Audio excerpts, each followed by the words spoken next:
लाहौर की gang war में ट्रका वाला का किरदार। यह 8 अप्रैल 1994 की एक रोशन सुबह थी।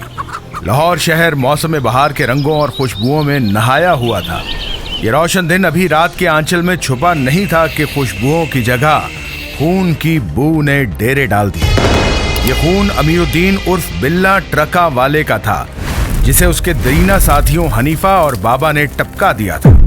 यह कत्ल बदले की आग में किया गया क्योंकि बिल्ले ने अपने बेटे टीपू को एक खातून से ज्यादती के केस में से निकलवाकर हनीफ का नाम डलवा दिया था। उसको 7 साल की सजा हुई और वो जेल चला गया। हनीफा जब सजा पूरी करके जेल से वापस आया तो उसने और बाबा ने मिलकर बिल्ला ट्रका वाले को मारने का मंसूबा बनाया। उन्हें इस बात का गुस्सा था कि बिल्ला ने अपने बेटे को बचाने के लिए उनको फंसा दिया और रिहा भी नहीं करवाया। बिल्ले को ठिकाने लगाकर बदले की आग बुझाकर हनीफे और बाबे ने ट्रका वाला के कारोबारी हरीफ तीफी बट और गोगी बट के यहाँ पनाह ले ली। लाहौर अंडरवर्ल्ड का डॉन बिल्ला ट्रका वाला, कहने को जिसका बिजनेस ट्रांसपोर्ट का था, मगर हकीकत में वो खौफ और खून का सौदागर था। उसने लाहौर में गैंग वॉर को हवा देकर दुश्मनी का वो सिलसिला शुरू किया जो 25 से जायद जाने निगल गया। बिल्ला ट्रका वाला जो था वो बड़ा मशहूर आदमी था और उसको शौक था पहलवानी का। तो उसने अपने डेरे के अंदर एक अखाड़ा भी बनवा रखा था, यानी पीछे रिहाइश थी, आगे डेरा था और उसमें अखाड़ा, तो उसमें पहलवान लोग आते थे, पहलवानी करते। तो आहिस्ता आहिस्ता वो पहलवानी जो थी वो बदमाशी के रंग में ढलती गई। तो फिर एक बदमाशी का सिलसिला शुरू हुआ इस वजह से कि शाह आलम मार्केट, जो कि एशिया की सबसे बड़ी हमारी तजारती मार्केट है, होलसेल की मार्केट है, तो उसमें जो कब्जे वगैरह हो रहे थे, तो उसमें जो तारीफ गुलशन और तीफी बट जो है, इसकी दुकान होती थी टायरों की उस वक्त। तो इन्होंने वहां कदम रखा, कभी ये शाह आलम मार्केट में, तो शाह आलम मार्केट में कभी वो कब्जा करने की कोशिश करते तो बिल्ला ट्रका वाला सामने आ जाता, तो बिल्ला ट्रका वाला कब्जे की कोशिश करता तो ये सामने आ जाते। इस तरह एक दो जो बड़े गैंग थे लाहौर के, इनके आपस में एक वॉर शुरू हुई जो आहिस्ता आहिस्ता फिर बढ़ती चली गई। ये तीफी, गोगी बट और ट्रका वाला फैमिली को लेके अगर आप इसको गैंग वॉर का नाम देके तो हाइप क्रिएट करना चाहते हैं तो वो आपकी अपनी मर्जी है। ये गैंग्स नहीं है, ये खानदानी दुश्मनियां हैं और खानदानी दुश्मनियां हर जगह होती हैं और ये आज से नहीं, ये अजल से चली आ रही हैं और ये अब तक रहेंगी। बिल्ला ट्रका वाला जो है ये कारोबारी लोग थे, गुड्स ट्रांसपोर्ट का इनका काम है और इनके पास शुरू से पैसा था।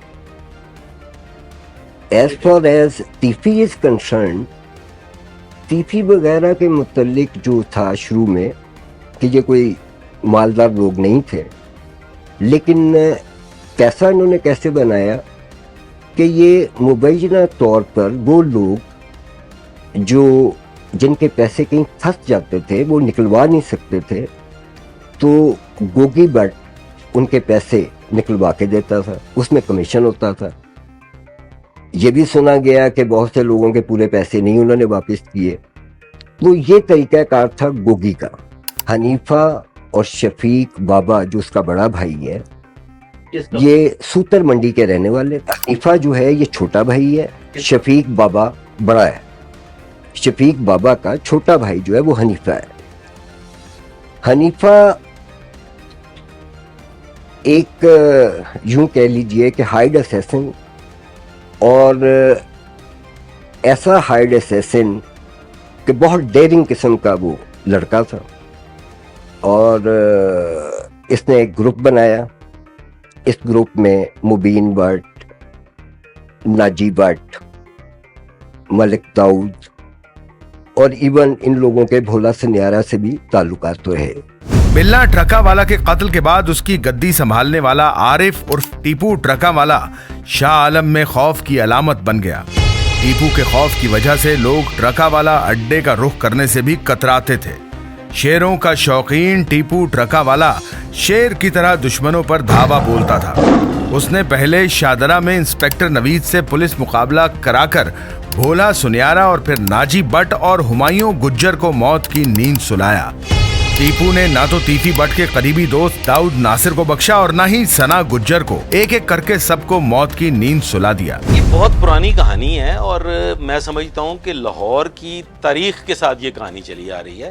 ان دونوں خاندانوں کی کہانیاں جو ہیں وہ 20-22 سال پرانی ہیں اور یہ دونوں خاندان اندرون شہر چودراہٹ کے معاملات کو لے کے ہمیشہ ایک دوسرے سے مقابلے میں رہے ہیں اور وہی مقابلہ بعد ازاں مخالفت میں تبدیل ہوا اور وہ مخالفت دشمنی میں بدل. وجہ تنازع جو ہے وہی چودراہٹ ہے جس کی وجہ سے بلا ٹکو والے کے قتل سے یہ معاملہ شروع ہوا اور آج کے دن تک جاری ہے. اس کے بعد گینگ وار نے ایسا سر اٹھایا کہ بڑے بڑے اشتہاریوں سے لے کر بڑے بڑے پولیس افسران بھی اس گینگ وار کا حصہ بنتے چلے گئے. یہ وہی دور تھا جب انسپیکٹر عابد باکسر یکے بعد دیگرے اشتہاری مجرموں کے انکاؤنٹر کر رہا تھا اور آئے روز سرخیوں کی زینت بن رہا تھا. اب بات صرف اشتہاریوں تک محدود نہ رہی بلکہ ان کی خواتین تک جا پہنچی. ٹرکا والا اور تیفی بٹ کے گھر کی خواتین کے لیے اس گینگ وار سے مزید محفوظ رہنا ناممکن ہو گیا تھا کیونکہ ٹیپو نے اب ایک الگ حکمت عملی تیار کی. اس نے پہلے بابا اور حنیفہ کے گھر کی خواتین کو اغوا کروا لیا. اغوا کی واردات کے بعد بابا اور حنیفہ جیسے پاگل ہو گئے اور بوکھلائے ہوئے شیروں کی طرح ادھر ادھر بھاگنے لگے کیونکہ اب بات گھر تک پہنچ چکی تھی جو کہ بابا اور حنیفہ کے لیے کسی بھی قدر قابل قبول نہیں تھی. کہا جاتا ہے کہ جب بات عزت پر آ جائے تو پھر جنگ لازم ہو جاتی ہے. جنگ تو پہلے ہی چل رہی تھی لیکن اس کو مزید ہوا ٹیپو کی جانب سے دی گئی.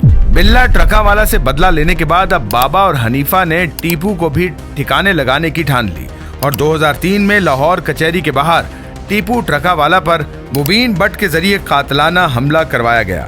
فائرنگ کے نتیجے میں ٹیپو شدید زخمی ہوا جبکہ اس کے 5 محافظ مارے گئے. یہ کوئی پہلا یا آخری حملہ نہیں تھا جو بابا اور حنیفہ نے ٹیپو پر کیا. متعدد حملوں کے باوجود بابا اور حنیفہ کو کامیابی حاصل نہ ہوئی اور ٹیپو ہمیشہ کی طرح بچ نکلتا. ایک بار تو ایسا بھی ہوا کہ حنیفہ نے پستول کا نشانہ ٹیپو پر لگایا لیکن اس کی گود میں اس کے بڑے بیٹے امیر بالاج کو دیکھ کر گولی نہیں چلائی کیونکہ حنیفہ کے مطابق اس کی دشمنی ٹیپو سے تھی نہ کہ اس ننھی جان سے جو اس کی گود میں کھیل رہی تھی.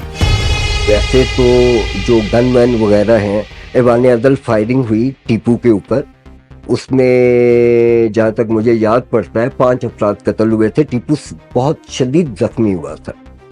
یہ اور اس کا ایک گن مین یہ اور بلکہ آپ کو ایک اور بات بتاؤں کہ جب ٹیپو ایوان عدل زخمی ہوا ہے شدید زخمی ہوا ہے وہاں سے وہ خود رکشے میں بیٹھ کے میا ہاسپٹل پہنچا ہے اور اللہ نے زندگی رکھی ہوئی تھی بچت ہوگی اس کی جبکہ اس کا گن مین جو ہے اس کی بھی پھر ڈیتھ ہو گئی تھی. میا ہاسپٹل اس کو لے کر گئے تھے. دشمنی کا زور جب عروج پر آ گیا اور متعدد حملوں میں بال بال بچنے کے بعد ٹیپو کو اپنے گھر والوں کی فکر ستانے لگی کیونکہ دشمنی کی آگ ٹیپو کے چاروں اطراف جل رہی تھی جس کی تپش سے اب ٹیپو کو گھبراہٹ شروع ہو گئی تھی. ٹیپو نے اپنی فیملی کو دبئی شفٹ کیا اور خود بھی کچھ عرصے کے لیے اس سب سے دور چلا گیا اور اپنے 3 بیٹوں اور ایک بیٹی کے ساتھ وقت گزارنے لگا. ٹیپو کا ٹرانسپورٹ کا بزنس پورے پاکستان میں پھیلا ہوا تھا. گوگی جو ہے وہ گوال منڈی کا ایریا اور بلا ٹرکوں والوں کا جو علاقہ تھا وہ بھی جورسڈکشن گوال منڈی کی ہی شاید بنتی تھی کیونکہ وہ میا ہاسپٹل روڈ کے پاس ساتھ بھی ان کے ڈیرے کو ایک راستہ جاتا تھا, ایک سرکولر روڈ سے بھی ان کے ڈیرے کو راستہ جاتا تھا اور ان کا ڈیرا جو ہے وہ کینالوں میں ہے. ٹرکوں کا ان کا کام ہے گڈس ٹرانسپورٹ کا. پورے پاکستان میں یہ سامان بھیجتے ہیں لاتے ہیں. جب آپ فیکٹس پہ بات کرتے ہیں تو پھر بڑا مشکل ہوتا ہے ان کے لیے بھی لیکن جب آپ بالکل ہی کسی کے کہنے پر میں بلاج فیملی کے کہنے پر ان کو گالیاں دینے شروع کر دوں اور جو کہ بہت ساری چیزیں چل رہی ہیں کہ جی یہ ڈرگز کا کام کرتے ہیں یہ لڑکیوں کی سمگلنگ کا دبئی میں کام کرتے ہیں. میں نے نہیں خیال کیونکہ بلاج فیملی کے 1400 ٹرک چلتے ہیں. گوڈس ٹرانسپورٹ کا بہت بڑا کاروبار ہے اور یہ 80 کی دہائی سے چلا رہا ہے بلکہ شاید 70 کی دہائی سے. کروڑوں اربوں کی پراپرٹی کو چھوڑ دینا بھی ٹیپو کے لیے ناممکن تھا. اب وہ کبھی دبئی تو کبھی لاہور میں وقت گزارنے لگا. جب بھی ٹیپو کے بچے لاہور آتے تو اس کو اپنے بچوں کی حفاظت کی فکر رہتی اور بچوں کے معاملے میں وہ کسی پر یقین نہ کرتا. اس کا یقین صرف ایک شخص پر تھا جس کے ساتھ کوئی خونی رشتہ نہ تھا بلکہ وہ رشتہ یقین کی بنیاد پر بنا. ٹیپو اس شخص کے ہاتھوں میں اپنے بچوں کو محفوظ سمجھتا تھا. वो शख्स एक मशहूर सियासतदान का बेटा है जिसे अमीर बालाज, अमीर मुअस्सिब और अमीर फतेह चाचू कहकर पुकारते हैं। अब वो वक्त आ गया था जब कामयाबी की बारी दुश्मन की थी और टीपू के नसीब में दुनिया से रुखसती लिखी जा चुकी थी। टीपू लाहौर से दुबई के लिए रवाना हुआ तो पीछे से टीपू के कत्ल की प्लानिंग शुरू कर दी गई। लाहौर के 5 बड़े शूटर्स को करोड़ों रुपए के एवज टीपू के कत्ल के लिए तैयार किया गया। जब शूटर्स को इल्म हुआ कि उन्होंने टीपू ट्रका वाले को ठिकाने लगाना है तो उनके पसीने छूट गए। 4 शूटर्स ने पैसे वापस किए और इस मंसूबे का हिस्सा बनने से इनकार कर दिया, जबकि सबकी नजर टिकी थी उस 5वें शूटर पर जिसने अकेले ही टीपू को कत्ल करने की हामी भर ली। हामी भरने की वजह कुछ और नहीं बल्कि यहाँ भी बदले की आग थी, जिसने खुर्रम एजाज बट को अपने भाई के कत्ल का बदला लेने का मौका दिया था, जिसे टीपू ट्रकावाला ने कत्ल करवाया था।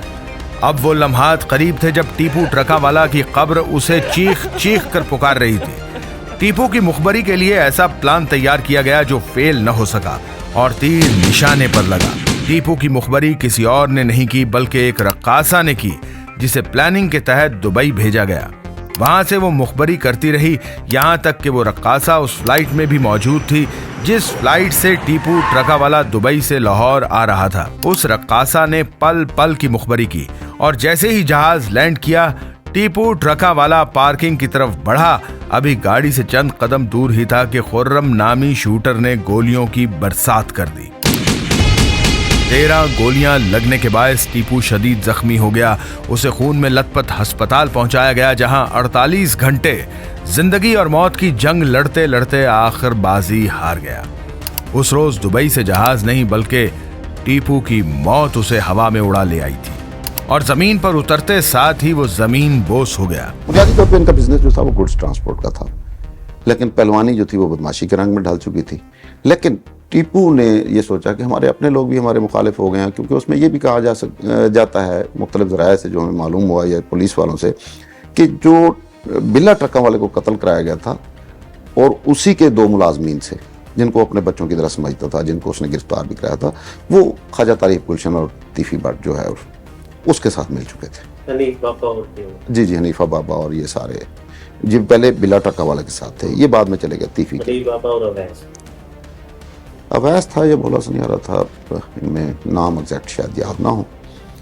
तो उसमें फिर इन्होंने जो अमीर अपना टीपू ट्रका वाला था वो उसने कहा कि मेरे बच्चे छोटे हैं, तो वो बाहर चला गया था अपने बच्चों को लेकर उनकी तालीम की गर्ज से। लेकिन उसके ट्रांसपोर्ट का और उसके मामलात जो थे वो जो उसके इनके कार ख़ास थे वो चलाते रहे। तो वन साइडेड एक दुश्मनी चल पड़ी जिसमें तीफी ने बहुत ज़्यादा होल्ड कर लिया।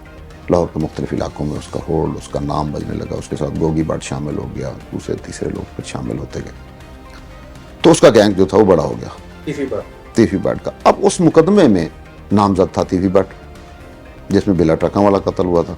तो इनका गैंगस्टर का बुनियादी तौर पर इशू ये होता है कि ये उस शख्स को यानी एक को अगर कत्ल किया है तो उसका जो मुद्दई बनता है उसको फिर मार देते हैं।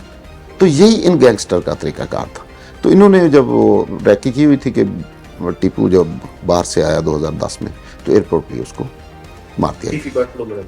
तीफी भट्ट के करिंदे थे जो बाद में पकड़े भी गए और फिर FIR उनके। मुद्दई की कमजोरी की वजह से, मुद्दई के शनाख्त परेड ना करने की वजह से, एविडेंस ना होने की वजह से या एविडेंस कमजोर होने की वजह से, तो इसमें पुलिस का तो फॉल्ट नहीं है।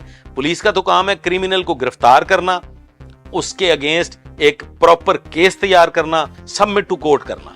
उसके बाद फिर पुलिस उस मुद्दई की जगह तो ले नहीं सकती जिसके साथ ज्यादती हुई होती है। तो फिर मुद्दई को भी हौसले से, हिम्मत से आगे बढ़ना चाहिए। टीपू तो चला गया लेकिन अपनी विरासत में दुश्मनी अपने 18 साला बेटे अमीर बालाज टीपू को सौंप गया। अमीर बालाज टीपू जो कि 18 साल की उम्र में ही यतीम हो गया, लेकिन विरसे में मिलने वाली दुश्मनी और ट्रक अड्डा अब उसे ही संभालना था। अमीर बालाज टीपू छोटी उम्र में ही दुबई चला गया था, जहां वो बेहतरीन स्कूल और कॉलेज में जेरे तालीम रहा।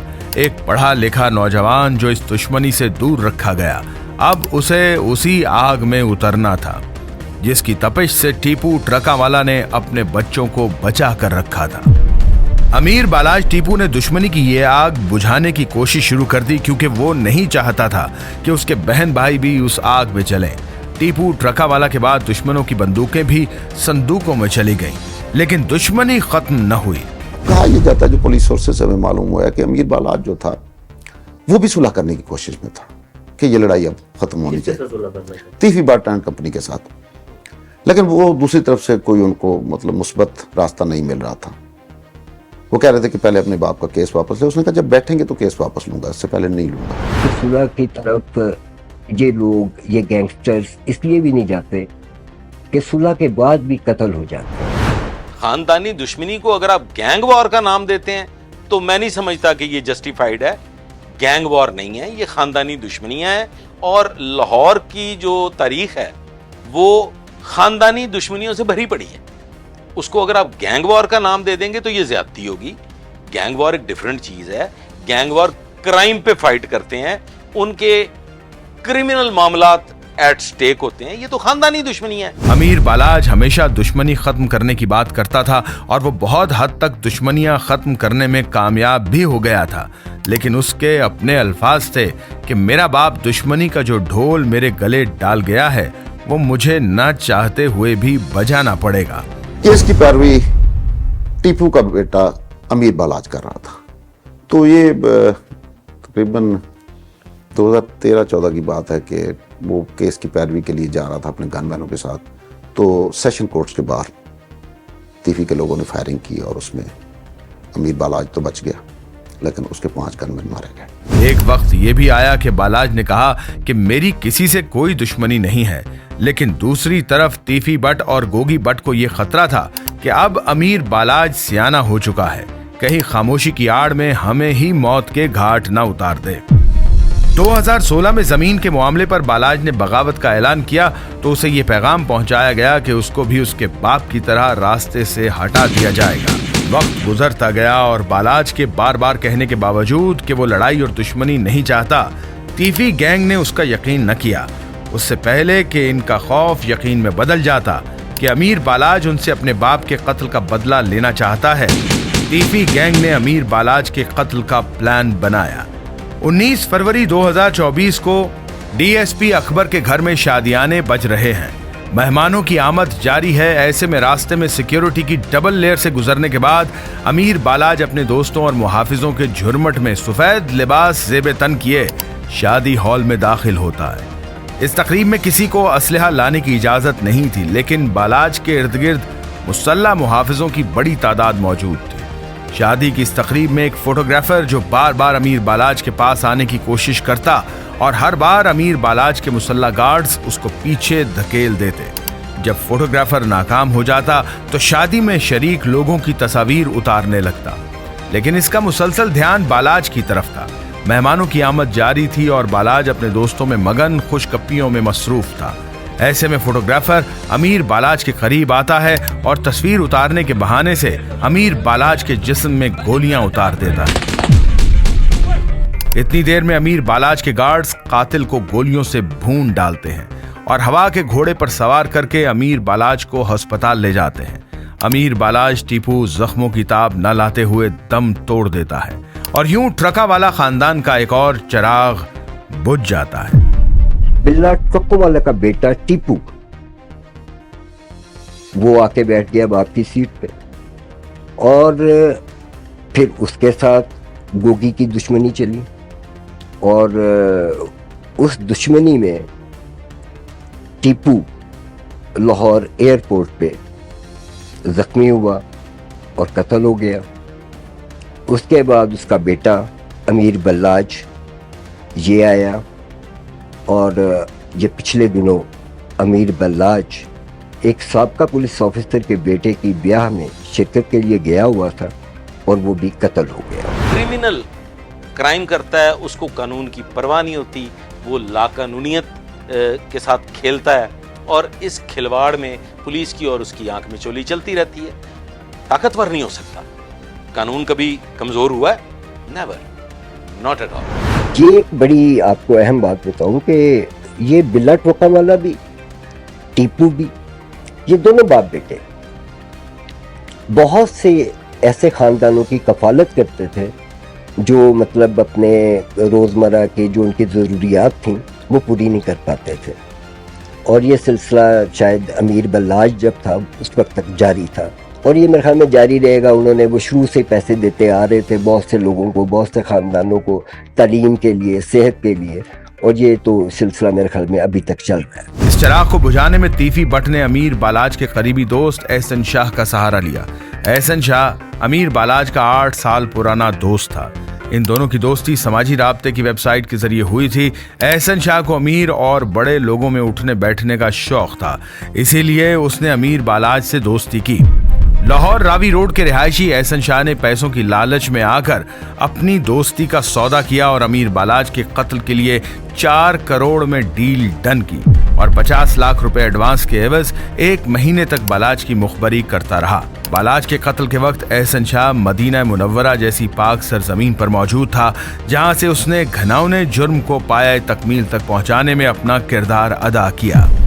احسن شاہ نے عمرے پر جانے سے پہلے امیر بالاج سے 10 لاکھ روپے بھی ادھار لیے تھے کہ واپسی پر لوٹا دے گا. امیر بالاج آستین میں سانپ پال رہا تھا. امیر بالاج کی موت کی خبر جنگل میں آگ کی طرح پھیلی. سینکڑوں لوگوں نے موت کی خبر سنتے ہی شاہ عالم چوک میں واقع ٹرک اڈے کا رخ کیا. اب شاہ عالم چوک کا عالم یہ تھا کہ نہ کان پڑی آواز سنائی دیتی تھی، نہ ہی دل دھرنے کی جگہ باقی تھی. ہر طرف چیخو پکار کا عالم تھا. وہ رات امیر بالاج کے اہل خانہ کے ساتھ ساتھ پولیس کی اعلیٰ قیادت پر بھی بھاری تھی. سب افسران سر جوڑے بیٹھے تھے کہ یہ کیا اور کیسے ہوا. امیر بالاج کے قتل کا مقدمہ ان کے بھائی بیرسٹر امیر مصعب کی مدیت میں تیفی بٹ کے خلاف درج کیا گیا. پولیس انویسٹیگیشن کا آغاز ہوا تو درجنوں لوگوں کو شامل تفتیش کیا گیا. اب احسن شاہ بھی وطن واپس لوٹ چکا تھا اور میڈیا پر دوست کے قتل کی مذمت کر رہا تھا. لیکن کون جانتا تھا کہ قاتلوں کا سہولت کار یہی آستین کا سانپ ہے جس نے امیر بالاج کی تھالی میں کھایا اور اسی میں چھید کر دیا. پولیس اصل مجرم کا سراغ لگاتی لگاتی آخر کار احسن شاہ تک پہنچ گئی اور اسے گرفتار کر لیا. دوران انویسٹیگیشن احسن شاہ نے اعتراف جرم کیا، تاہم یہ ثابت ہو گیا کہ بالاج کے قتل میں تیفی بٹ کا ہاتھ تھا. پولیس اور حکومت نے امیر بالاج کے اہل خانہ کو اس بات کی یقین دہانی کروائی ہے کہ وہ انٹرپول کے ذریعے تیفی بٹ کی گرفتاری کو یقینی بنائیں گے، لیکن اب تک تیفی بٹ کو گرفتار نہیں کیا جا سکا. یہ جو شوٹرز ہوتے ہیں جو ایف آئی آر میں نامینیٹ ہو جاتے ہیں، یہ دبئی بھاگ جاتے ہیں، کیونکہ دبئی میں جب تک آپ جرم نہیں کرتے وہ آپ کو پکڑتے نہیں ہیں. تو جب یہاں پہ ان کے معاملات سیٹل ہو جاتے ہیں پولیس کے ساتھ اور یا ان خاندانوں کو یہ کمپنسیٹ کر دیتے ہیں یا وہ سارا ہو جاتا ہے تو پھر یہ واپس آ جاتے ہیں. 40 سال پرانی اس دشمنی کو بالاج اور اس کے بھائی ختم کرنا چاہتے تھے، لیکن ایسا نہ ہو سکا. اس دشمنی میں سب سے زیادہ نقصان ٹرکاں والا فیملی نے اٹھایا، جس کی 3 نسلوں کے چراغ بجھا دیے گئے. امیر بالاج کی ماں کینسر کے موذی مرض میں مبتلا ہے اور امیر بالاج کے جنازے کے وقت ماں نے بالکنی میں کھڑے ہو کر یہ الفاظ استعمال کیے: بالاج جانا میں نے تھا، تو میری جگہ جا رہا ہے. میں تجھے نہیں جانے دوں گی، میری جگہ پر میں ہی جاؤں گی. نہ جا بالاج، نہ جا. تیری ماں نے بالاج جانے کے لیے پیدا نہیں کیا تھا. کیا گزری ہوگی اس بیمار ماں پر جس نے اپنا شیر جیسا بیٹا کھو دیا. ایک لڑکا احسن شاہ اس میں رونما ہوتا ہے، جو ظاہر ہے امیر بالاج بھی ایک نوجوان تھا، تو وہ لڑکیاں کے چکر میں احسن شاہ اس گروپ میں انٹر ہوتا ہے اور پھر وہ کار خاص بن جاتا ہے اور بڑا اچھا دوست بن جاتا ہے. اس کا مختلف محفلوں میں انجوائے کرتا ہے اور وہ دبئی وغیرہ امیر بالاج کے ساتھ جاتا آتا ہے. اس نے پھر مخبری کی امیر بالاج کی کہ وہ ایک شادی پہ گیا اور وہاں پہ 7 مہینے پہلے اس کو مار دیا، اور وہاں پہ جو امیر بالاج کے گن مین تھے انہوں نے اس شوٹر کو مار دیا. اب یہ تھا کہ بھی اس کیس کا ملزم کون ہوگا، تو اس میں انہوں نے پھر نامزد کیا تیفی بٹ کو اور گوگی بٹ کو، اور اس کے ساتھ ہی احسن شاہ نامی ایک ملزم تھا جو ان کو پتہ چل گیا تھا کہ یہ اسی نے مخبری کی ہے. تو اس نے اعتراف جرم کر لیا تھا کہ میں نے 55 لاکھ روپے کے عوض امیر بالاج کی مخبری کی تھی. احسن شاہ امیر بالاج کا دوست تھا. اس میں امیر بالاج کے مخالفوں کو انفارمیشن دی اور پھر اس کا نتیجہ آپ کے سامنے ہے کہ کیا ہوا. اور یہ انفارمیشن جو ہے یہ صرف شوٹرز یا یہ لوگ ہی نہیں پرووائڈ کرتے، اس میں خواتین کا بھی ایک رول ہوتا ہے. آنے والے جو دن ہیں اس میں یہ بات تو طے شدہ ہے کہ دشمنی، یہ والی دشمنی جو ٹیپو اور ٹیفی کی جو دشمنی ہے یہ چلے گی، یہ ابھی ختم نہیں ہوئی. اس کو ختم کرنے کے لیے سیاسی لوگوں کی مداخلت اور پولیس کا جو گھٹ جوڑ ہے ان کرمنلز کے ساتھ وہ ختم ہونا ضروری ہے. کرمنل کبھی بھی پولیس سے طاقتور نہیں ہوتا. کرمنل ہوتا ہے، پولیس آفیسر ہوتا ہے. چونکہ پولیس آفیسر نے قانون، ضابطے اور قاعدے کے ساتھ کام کرنا ہوتا ہے اور وہ چند حدود و قیود میں رہتے ہوئے اپنا کام کرتا ہے، وہ قانون سے بالاتر نہیں ہے. کہانی یہاں ختم نہیں ہوتی. امیر بالاج کے قتل کے ٹھیک 6 ماہ اور 13 دن بعد تیفی بٹ کو ایک زوردار جھٹکا لگا جب دن دہاڑے اس کی بہن اور بہنوئی پر کینال کے بیچوں بیچ موٹر سائیکل سواروں کی جانب سے حملہ کیا گیا. حملے میں تیفی بٹ کی بہن شدید زخمی جبکہ اس کے بہنوئی اور کاروبار کے کرتا دھرتا جاوید بٹ جان کی بازی ہار گئے. جھٹکا اتنا زوردار تھا کہ تیفی بٹ کے اہل خانہ نے الزام عائد کیا ہے جاوید بٹ کے قتل میں امیر بالاج مرحوم کے چھوٹے بھائی امیر فتح اور ان کے ساتھی قیصر بٹ کا ہاتھ ہے. یہ پہلا بندہ یعنی تیفی بٹ کا بہنوئی جاوید بٹ یہ قتل ہوتا ہے. اور اس میں جو پولیس بتا رہی ہے کہ جی 2 موٹر سائیکلوں پہ 4 لوگ تھے، تو ان میں انہوں نے اس کو جاوید بٹ کو مارا اور اس کی بیوی جو تھی وہ ساتھ تھی، اپنے پوتیوں کو وہ اسکول سے لینے کے لیے گلبرگ جا رہے تھے. تو ایک نہر کے اوپر جب ٹریفک بلاک ہوئی تو مار دیا اور فرار ہو گیا. یہ بس ایک اب جو قتل ہوا ہے جاوید بٹ یہ ایک ہے. ادروائز اس طرح کا معاملہ گوگی وغیرہ کے ساتھ نہیں ہوا جس طرح کا معاملہ ان کے ساتھ ہوا ہے کہ پہلے ولا، پھر اس کا بیٹا، پھر بیٹے کا بیٹا، اور اب آگے دیکھیں کیا بنتا ہے. جبکہ امیر فتح کے ویڈیو بیان کے مطابق وہ بے قصور ہے اور اس کا تیفی بٹ کے بہنوئی کے قتل میں کوئی ہاتھ نہیں. I'm Amir Fateh and I'm making this video in regard to the falsely implicated FIR registered against me for the murder of Javed Bhatt. Neither me or my brother Kaisar Bhatt has any sort of link or connection in regard to such a saddening event which took place 3 days ago. ہمارے بھی الزام لگایا جا رہا ہے کہ تاکہ ہم اپنے بھائی امیر بالاج کے کیس کی پیروائی نہ کر پائیں اور تیفی بٹ کو ایک سیف ایگزٹ مل جائے پاکستان واپس آنے کے لیے تاکہ وہ آگے اپنا قتل و غارت کا سلسلہ شروع کر سکے دوبارہ. خیر, I was strong believer in the justice system of Pakistan and in our Punjab police, and I'm willing to surrender to the required officials. But I'm still surprised to see how they have accused me of such a heinous crime while I was resting in my house, and locations can prove that. بہرحال قیصر but کا میرا اور میرے اہل خانہ کا اس case سے اور قتل سے کوئی تعلق نہیں ہے. امیر بالاج تو مر چکا تھا. اب اس کے 2 بھائی ہیں. جو گدی پہ بیٹھا ہے وہ مصب ہے، مصب امیر فتح. اس کے ساتھ جو چھوٹا ہے امیر فتح وہ زیادہ اگریسو ہے. مصب کے بارے میں کہا جاتا ہے کہ وہ ایک پڑھا لکھا آدمی ہے اور وہ بدماشی کے چکر میں نہیں پڑھنا چاہتا، لیکن مجبوراً اس کے خاندانی وراثت چلی آ رہی تھی کہ گدی پہ، تو وہ بیٹھ گیا. لیکن جو اگریسو تھا وہ امیر فتح تھا.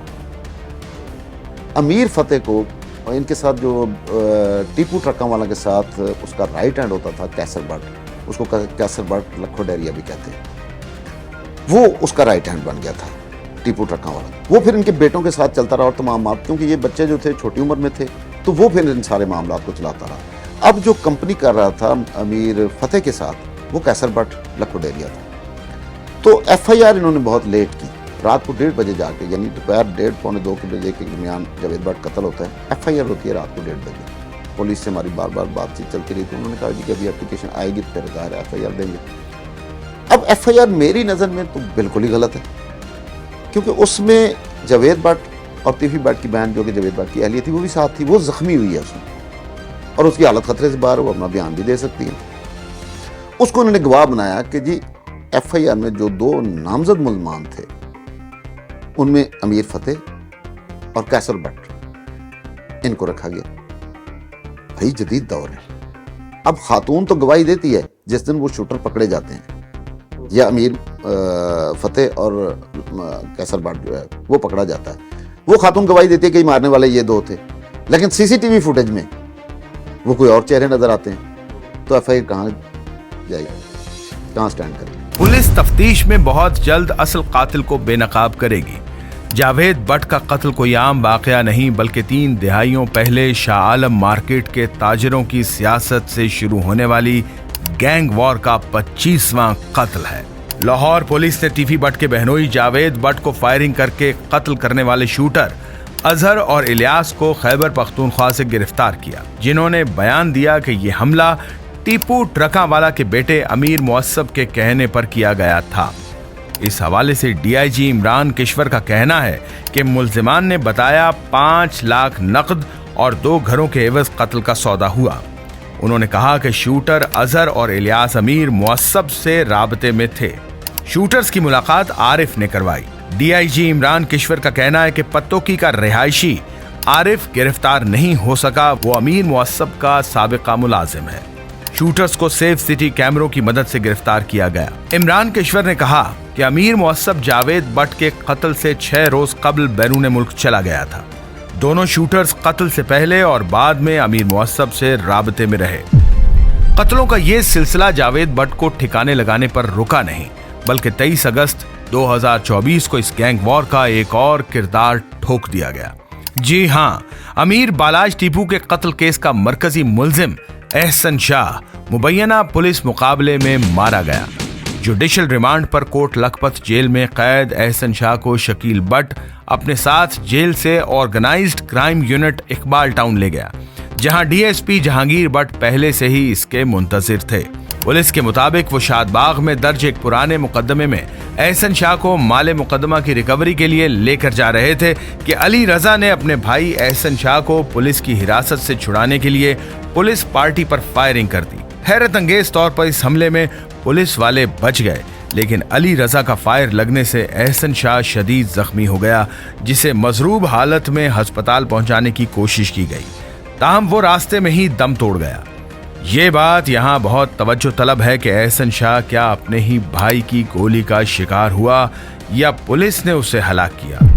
एहसन की हलाकत से बालाज कत्ल केस की एक अहम और ठोस शहादत खत्म कर दी गई।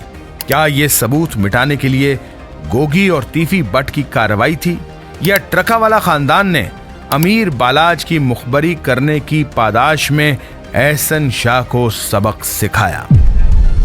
गैंग वॉर्स होती हैं मुंबई में, गैंग वॉर्स होती हैं पाकिस्तान से बाहर। पाकिस्तान में और स्पेशली लाहौर में गैंग वॉर नहीं, ये जाती खानदानी दुश्मनियां हैं। अब देखना यह है कि कत्ल गारत का ये सिलसिला थमता है या फिर इस गैंग वॉर को मजीद हवा दी जाएगी। टीफी जो ग्रुप है इनकी, यानी अजहर गुलशन जो है और वो जो ताजर बरादरी और वो सारा इनका वो सेटअप, और पॉलिटिकली भी वो बड़े इन्वॉल्व रहे। तो ये इन्वॉल्वमेंट, पॉलिटिकल इन्वॉल्वमेंट जी आज उनके साथ एग्जैक्ट। और इसमें एक और बात भी है कि ये जो इन्वॉल्वमेंट है ये सिर्फ इन लोगों की नहीं, ये हर दौर में जो शख्स भी आया और जिसने जो मशहूर हुआ उसका सियासी वाबस्तगी पीछे से रहेगी। गैंगस्टर्स बैरून मुल्क बैठकर पंजाब में टारगेटेड किलिंग करवा रहे हैं और उनको पूछने वाला कोई नहीं। जैसे जैसे टेक्नोलॉजी में जिद्दत आती गई है, इन लोगों ने भी अपने तरीक़ेकार बदल लिए। अब भी कुछ गैंगस्टर ऐसे हैं जो अमेरिका, इंग्लैंड और इवन जनूबी कोरिया बैठे हैं और वहाँ से बैठ के वो ये शूटर्स और गैंग को ऑपरेट कर पाकिस्तान में बैठ के उसमें रिक्शों के ज़रिए वो CCTV कैमरे लगा देते हैं। आपसे भत्ता मांगा जाता है, अगर आप भत्ता नहीं देते तो वो शूटर जो है उसको कहा जाता है कि इसको मार दिया जाए।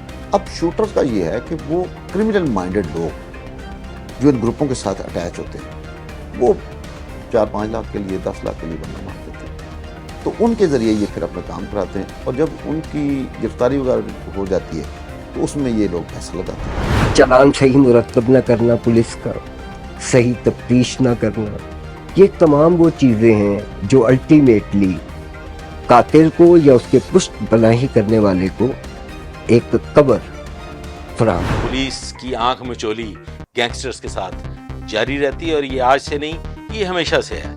गैंग्स अपना काम करते हैं, पुलिस अपना काम करती है। ये जेलें जो हैं इसमें कोई पुलिस वालों ने किराए पे लेके लोग तो नहीं बंद किए हुए, ये जेलें भरी हुई हैं तो वो गैंगस्टर से भरी हुई। इस गैंग वॉर ने दर्जनों सुहाग उजाड़ दिए, 20 बच्चे यतीम कर दिए, कितनी ही माओं की गोदें उजाड़ दी, लेकिन रहम नहीं आया।